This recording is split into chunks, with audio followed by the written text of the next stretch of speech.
নবান্নের সাংবাদিক বৈঠক থেকে ব্যবসায়ীদের সতর্ক করেছিলেন মুখ্যমন্ত্রী মমতা বন্দ্যোপাধ্যায়। তিনি সাফ জানিয়েছিলেন, কালোবাজারি হলে সমস্ত মাল বাজেয়াপ্ত করা হবে। মুখ্যমন্ত্রীর নির্দেশ মেনে 10ই মে থেকে কলকাতার জেলা বিভিন্ন বাজার পরিদর্শন করছেন টাস্ক ফোর্সের সদস্যরা। শুক্রবার কাকুরগাছি ভিআইপি মার্কেটে যৌথভাবে পরিদর্শন করেন টাস্ক ফোর্স এবং এনফোর্সমেন্ট ব্রাঞ্চের আধিকারিকেরা। সঙ্গে ছিল ফুলবাগান থানার পুলিশ।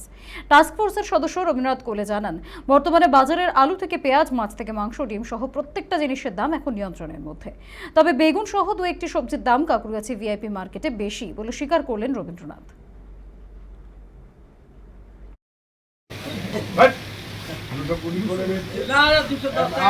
কোনো অসুবিধা নেই। আমরা এখানে আজকে সব আধিকারিকরা এসেছি।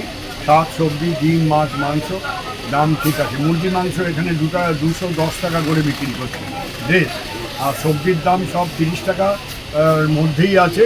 শুধু বেগুন আর আপনার ক্যাপসিকাম, বিনস আর গাজর, এই চারটে জিনিসের দাম একটু বেশি, 50-60 টাকা। বাকি সব আন্ডার কন্ট্রোল, কোনো অসুবিধা নেই।